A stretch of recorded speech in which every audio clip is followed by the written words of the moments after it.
Thank you for inviting me to this nice office at UCLA today. How are you today? I'm doing really well. Good. Thank you for coming. Well, today I'd like to talk with you about this Thomas Piketty's book, Capital in the 21st Century, which has been a bestseller in the United States. And here, this French economist is talking about the increasing inequality, income and wealth in most of the advanced economies for the last several decades. The main point of his argument is that the rate of return on capital tends to be higher, sometimes much higher than income growth or wage growth, so that the asset holders or capital owners are getting richer and richer, while the wage earners are relatively getting poorer and poorer. What do you make out of his statement? His book fills a really important need in modern economics, because we do observe increasing inequality, and it's a topic that needs to be addressed in all advanced economies. And I think Piketty's book brings this issue to the fore in a way that had not been done before. Yes. Have you done any work on this issue yourself? Yes, I have. Indeed, nearly 40 years ago, a while back, I published an article entitled "Monopoly in the Distribution of Wealth" in a journal called the Quarterly Journal of Economics. This must be it. That is indeed it. Looks good. And I want to say that that paper was widely ignored. Oh, how come? And it clearly attracted very little attention, and had received very little references. Wow. And it was clearly published at the wrong time, because it was not a topic that people wanted to deal with. It did not seem to be a major issue. And that's understandable, because, as I pointed out in that paper, the distribution of wealth in the United States had become increasingly more equal. Not greatly, not a great percentage, but slowly becoming more equal between 1890 and 1962, when my data set ended. Right. So that it didn't appear to be a major problem. And I wrote the paper clearly at the wrong time, and so it was strikingly ignored. But of course, Piketty's results suggest just the opposite. Right. Because, as you know from the book, Piketty shows that since the 1970s, after my old data set had ended, this trend reversed, and that the distribution of wealth had become increasingly unequal between the 1970s and the present. Yes. And that was the issue which he emphasized in his book. Indeed. Yeah. Now, as you know, Piketty's results have been criticized by many economists, because he did not pay great attention to changes in the tax laws in the United States, which changed the results. He looked at pre-tax results more than post-tax results. And I'm not here to either defend or oppose these criticisms. I really haven't gone through them, and I don't have an opinion about them.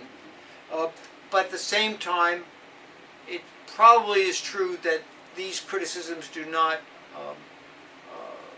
counter the overall trend in the increasing inequality in the distribution of wealth. But I don't know that, and it's not a topic that I've researched.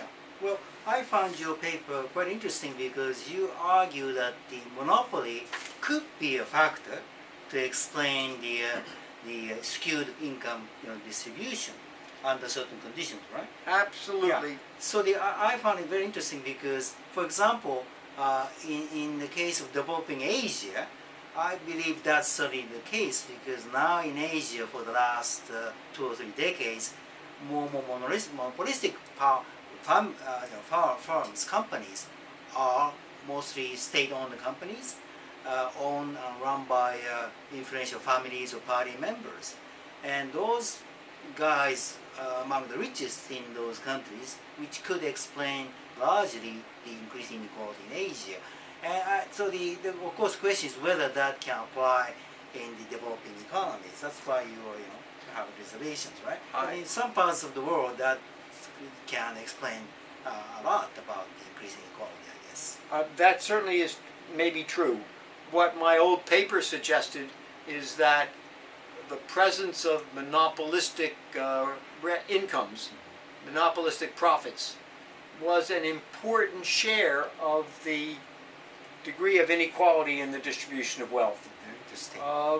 And we know that since the 1970s, U.S. antitrust laws have become increasingly less stringent and more permissive. Right. And so therefore, we would anticipate that increasing shares of monopoly profits have been earned, and that may have contributed to the results that Piketty reports.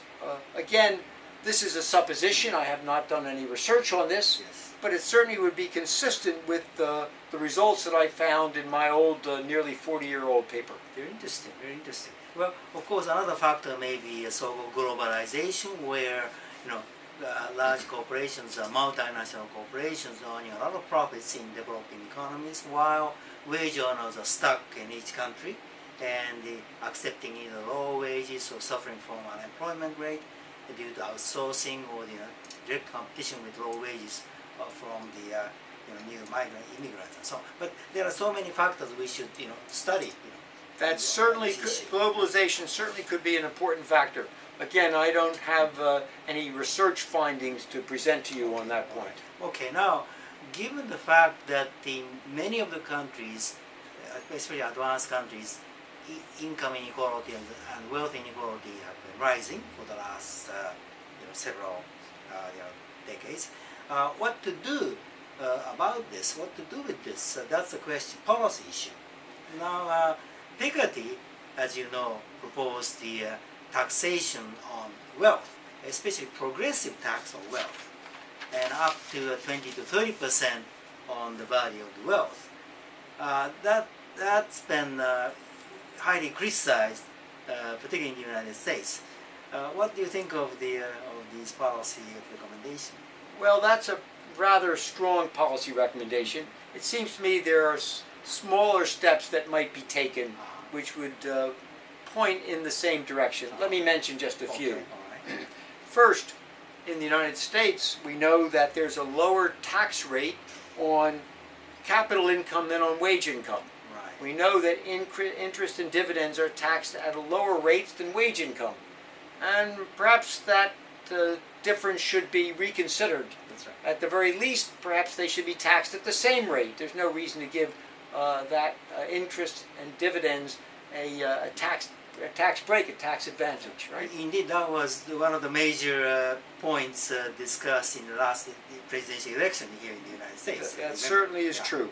But then there's a second factor, which is that the U.S. tax code offers a negative tax, which is a subsidy, on an important share of wealth in the U.S., which of course is the housing stock. We know that the mortgage interest, which is designed to purchase this share of wealth, is deductible.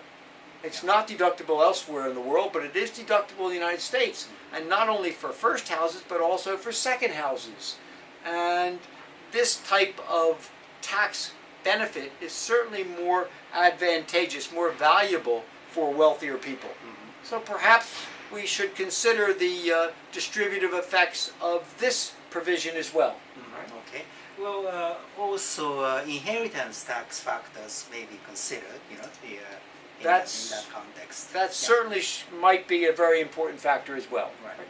And then finally, maybe we should focus not just on the upper end of the distribution, but also on the lower end of the distribution. Very good point indeed. And there are two policies which have been discussed, which we should consider strongly. Okay. The first is universal preschool education, which appears to have a major impact on future prospects for children. And we know that children in wealthier families gain more preschool education than children in poorer families.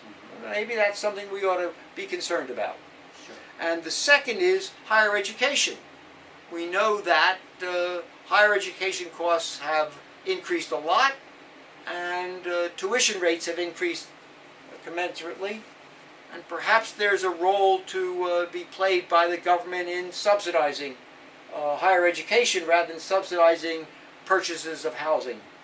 Yes. The problem in the U.S., of course, is that both preschool education and higher education is largely financed at the state and local levels and not at the federal levels. Yes. And state and local governments are at a far less advantageous position to change those results than the federal government. I think that's a very important point, because as it is now, the education, particularly higher education, tends to recreate the poor-rich gap in the sense that the rich families tend to send their kids to very good schools by paying tuitions, while poor families simply cannot afford it.